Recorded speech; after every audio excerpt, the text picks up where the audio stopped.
হাসরের ময়দানে কোন মার্কা থাকতো দাঁড়িয়ে পাল্লা যাইব। জামাত ইসলামীকে আজ যদি আপনি ভোট দেন, দিন কায়েম হবে, দিন প্রতিষ্ঠিত হবে, অন্যায় দূরীভূত হবে, ন্যায় প্রতিষ্ঠিত হবে। সুতরাং এখানে ভোট দেওয়াটা সওয়াবের কাম, সওয়াবের কাম নেই। এখন ৬-৭টা জেলায় রেল লাইন নেই, তার মধ্যে একটা হলো লক্ষ্মীপুর।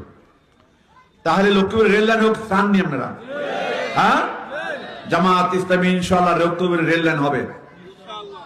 যত চর দখলকারী আছে তাদের কবল থেকে চর মুক্ত করে প্রাপ্য ভূমিহীন যারা উদ্বাস্তু, যারা যাদের নদীতে জমি ভেঙে গেছে তাদেরকে এই সমস্ত জমি বন্দোবস্ত দেওয়া হবে।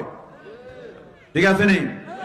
শুধু একটি বার জামাত ইসলামীকে সরকার গঠন করার সুযোগ দিন। তাই প্রিয় ভাইয়েরা, আগামী নির্বাচন জামাত ইসলামী মার্কা দাঁড়িপাল্লা, বহু কষ্ট অর্জিত দাঁড়িপাল্লা, মামলা করে দাঁড়িপাল্লা টিকা হয়েছে। এই দাঁড়িপাল্লা এটি হলো কি? ন্যায়ের প্রতীক, ইনসাফের প্রতীক, মিজান। হাসরের ময়দানে কোন মার্কা থাকতো দাঁড়িপাল্লা যাইব কি? দান থাকবো নি? বাতই যাইব আপনার সামনে, বাতই যাইব আপনার সামনে, দান থাকতো না। আপনি কবেন বাদ খেতাম চাই, আপনার সামনে বাজাতে হাজির। দানের দরকার আছে নি? হ্যাঁ, লাঙ্গলের দরকার আছে নি?